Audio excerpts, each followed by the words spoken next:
எல்லாருக்கும் வணக்கம். இந்த வீடியோவில் நமக்கு வரக்கூடிய லைஃப் பார்ட்னர், அதாவது கணவனாக இருந்தாலும் சரி, மனைவியாக இருந்தாலும் சரி, அவங்க வந்து நல்ல ஒரு புத்திசாலி கணவனாக இருப்பாங்களா? ஏன்னா ஒரு சில நபர்கள் வந்து நல்லா படிச்சிருப்பாங்க, பிஹெச்டி லெவலில் வந்து படிச்சிருப்பாங்க. பட் அவங்க வந்து இந்த காமன் சென்ஸ்னு சொல்லக்கூடிய ஒரு அந்தளவுக்கு ஒரு உலகியல் அனுபவம் வந்து ஒரு நாலேஜ் வந்து இருக்காது. எந்த இடத்துல எப்படி பேசணும் அதெல்லாம் வந்து எதுவுமே தெரியாது. ஸோ எஜுகேஷன் குவாலிஃபிகேஷன் இருக்கும். பட் அதை வந்து எப்படி வந்து இம்ப்ளிமெண்ட் பண்ணணும், அந்த ஒரு அதாவது ப்ராக்டிக்கலாக வந்து அவங்களை எப்படி வந்து பேசணும்னு சொல்லிட்டு தெரியாது.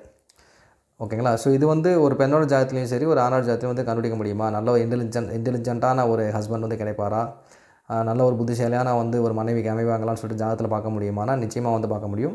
ஸோ யாருடைய ஜாதகத்தில் வந்து 11ஆம் வீட்டில், அதாவது உபஜய ஸ்தானத்திலே வந்து முக்கியமான ஸ்தானம்னா 11ஆம் வீட்டில் வந்து 7ஆம் அதிபதியும் புதனும் சேர்ந்திருந்தால் நிச்சயமாக அவர்கள் வரக்கூடிய கணவர் வந்து மிகவும் ஒரு புத்திசாலியான கணவராகவோ அல்லது புத்திசாலியான மனைவியாகவோ அமைவதற்கான வாய்ப்புகள் நிறையவே இருக்கிறது. நன்றி, வணக்கம்.